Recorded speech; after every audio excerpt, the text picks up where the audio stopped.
there! Bob from Oregon's Constant Garden. Welcome to the OCGFAM show. To you, my YouTube buddies, what's going on? Let me know in the comments. We'll talk about it after the show. But right now, let's just get into the show. I'm going to try and do a short intro because we got a fairly long clip, but I think it's going to be valuable to you. It's about super soil, and we've talked about super soil here and there throughout the time we've been doing the show, and about how you can use it with Nectar. But this was kind of a general conversation about it that I thought was very interesting. And also Scott and Christopher was in this episode, and they kind of started talking back and forth, and I found it very valuable, and I think you may too. So I'd like you to watch the clip, and I'll talk to you after. Just business. Do you guys believe in super soil, the cocoa soil mix? And if so, is there a different regimen for that? So there's cocoa super soil. Is it a specific mix that he's using? I don't. Well, he says. Well, I guess. I mean, super soil, like a well-built, I thought we had a longer nutrient. question of this. Was there? I think there's another question towards the bottom of super soil. It seemed like we had something else about that was, as far as like with, because there's. Oh, how would you feed it? Different is the other question. Yeah, because it's gonna. Well, I mean, can you have a super soil in cocoa? I mean, because it seems like it's gonna. Because I don't know one super soil out there that's got soluble forms of calcium that are readily available at the time of watering, unless you've got super acid water and super alkaline soil. There's no way you're getting everything that you can get and control with a bottle. Now, the guys that do like doing super soils, I like my vegetable gardens as super soil, but I still top it off once a week or once every other week with my additives to push for yield, volume, health. Most of those guys, they're doing like super soils and building them, they're letting them cook for a little while. They know their stuff, and they are still able to push with liquids if they want to.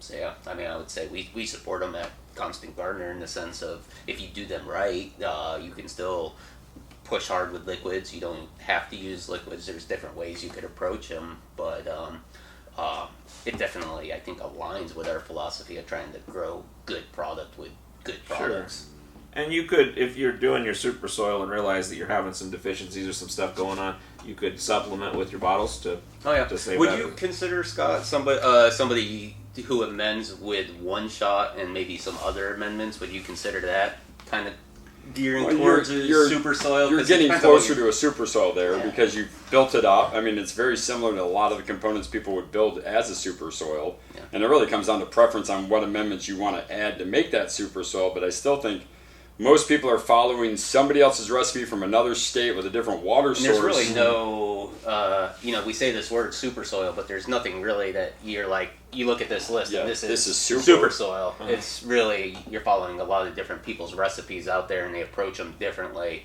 So if you are making a good super soil, then you'll be fine and you'll be perfect. You could gear your super soil towards being augmented, so you could augment it with liquids, or you can make your super soil so you're just riding that the whole time, And there's a lot of guys that just do the add water only all the way to the end, and I think some usually are still throwing some liquids or kelp that every time I'm talking to them, it's not just the soil that they're riding on completely. So a super soil is an attempt to make a soil. I mean, because you grow your tomatoes in soil, but you're trying to push harder for a cannabis situation, and so you're trying to get all the way through without having to put anything on there. They just don't want to do bottles. They want to just do water, which is fine because that's natural gardening and just add water. But they still have to amend it. My only qualm with most super soils isn't the super soil. It's not the amendments for the round. It's not a matter of being affordable or whatever.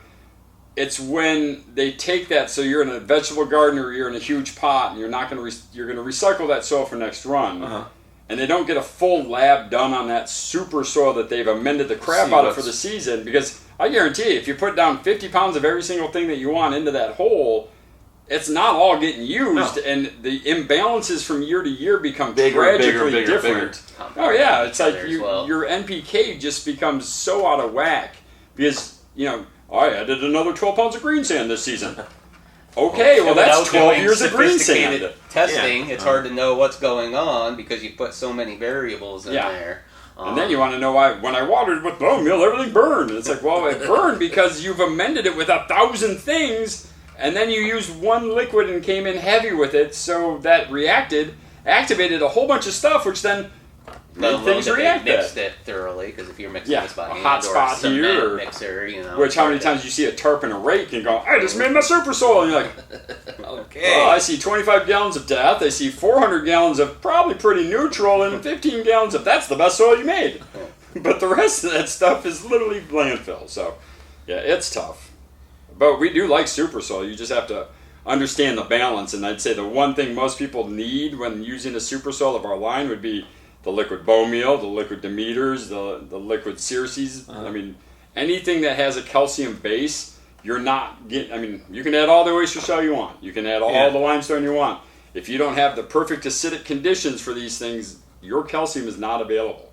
I can go out into the Willamette Valley, do a lab test on our soil. We are calcium-rich soil, 100% unavailable soil, because it's all glacier, it's all volcanic deposits of huge loads of calcium, but it isn't calcium that your plant can access because it's in rock form. So there's a bunch of, so they're putting some kind of nitrogen component in there to be available immediately, like blood, guano, manures, whatever. And they're having to re-amend with that stuff as they go through the cycle, hopefully, because it's going to get. Well, if they're following a good recipe, they'll have fast nitrogen, they'll have medium nitrogen, and they'll have an alfalfa feather meal nitrogen. Something that's going to give them green now, carry them through a lot of waterings, and then the proteins of alfalfa, feather, you know, those more cellulose-based nitrogens will be the last part of that. So, which is great because nitrogen's fast. It's in and out. You can get rid of it in 4 weeks with watering.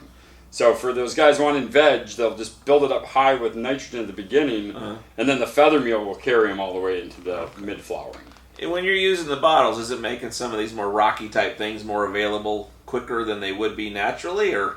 Oh yeah, because we've dissolved them. So we've taken limestone rock and turned it into a liquid limestone. But the rock that's in there already is just going to sit there until it breaks down by whatever. By acid.